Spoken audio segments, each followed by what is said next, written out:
The Buffalo Bills, the New York Giants, two teams at opposite ends of the NFL spectrum meet Sunday night, both coming off losses. But odds makers have the Bills as 2-touchdown favorites with a total of 45 points. Do the Bills bounce back from a defeat over in London, win big here? Or do the Giants finally show a pulse?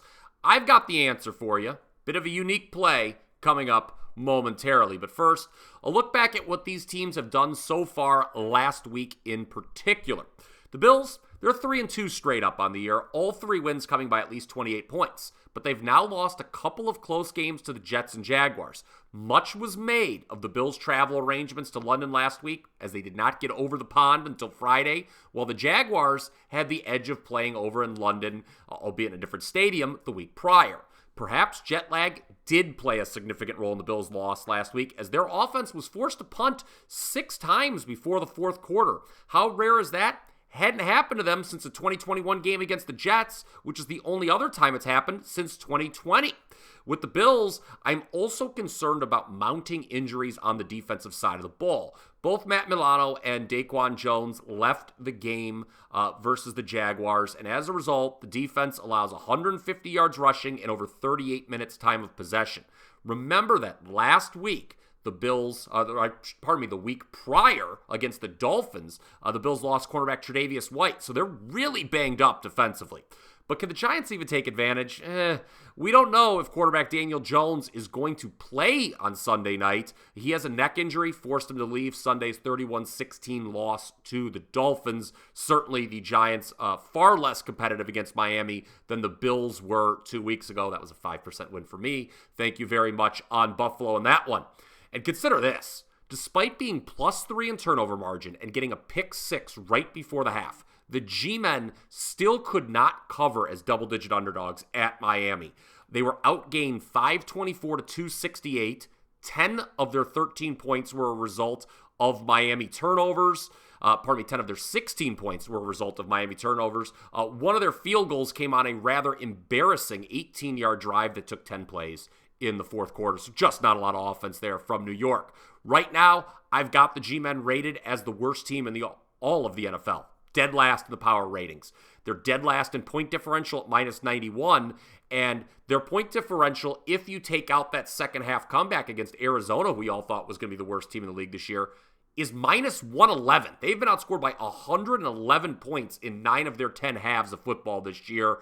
All 4 losses have been by 15 or more points. Meanwhile, despite the 3-2 straight-up record, the Bills still own the league's second-best point differential at +79. That trails only the unbeaten 49ers.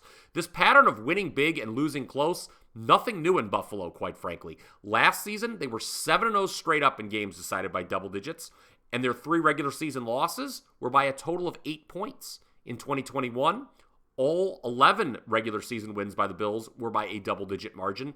5 of their 6 losses, one-possession games. This matchup here on Sunday night certainly fits the bill of a Buffalo blowout, pun intended there. The Giants' defense last week gave up a frightening 9.7 yards per play to Miami. They've also already been embarrassed 3 different occasions on prime time this season, lost by 40 to the Cowboys, by 18 to the Niners, and by 21 to the Seahawks. The G-Men are the only 0-5 ATS team in the league right now. But if you know me, you know I don't want to lay double digits in the National Football League. It's not my style, not my thing.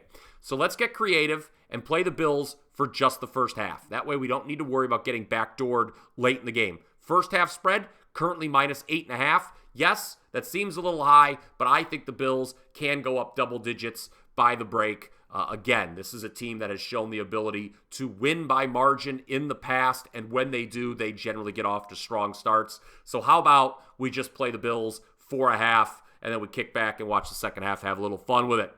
Let me know what you think of that first half bet down in the comments section below, and while you're at it, feel free to smash that like button, and as well, make sure you're subscribed to the Wager Talk YouTube channel. You don't want to miss any of our exclusive sports betting content here. Also, for anyone watching this video, I've got a great special offer for you. Get all of my plays for the next 30 days for just $229. That works out to just $7.40 per day. As a reminder, I am #1 at Wager Talk with all 5% releases going back to last bowl season. That includes a phenomenal 77% record in football, NFL and college combined. Of course, last Saturday, I cashed a 5% max bet on Arizona State, +4, part of a winning Saturday overall. First 4 weeks of NFL, we were 62% overall, 73% with sides. We're going to be looking to bounce back from a very disappointing Sunday this week. October last month, great month for me overall. Last year, I should say. I finished 87, 54, and 3 overall in 2022, October, up 75 units. That included a 16 and 4 finish to the MLB playoffs. This 30-day special that I've got will take you right through the World Series. Just be sure to use the code POWER30 at checkout when picking up that 30-day pass. Again, 30 days of my selections for just $229, $7.40 per day. Also, all first-time customers at Wager Talk can receive 15% off anything and everything in their cart on their first purchase. There is no cap or limit, including from daily to long-term, and the discount is automatic with no coupon needed. That applies to any handicapper, not just me. Again, individual picks or subscriptions. Now, if you're interested in more game previews and trends, be sure to check out this next game preview.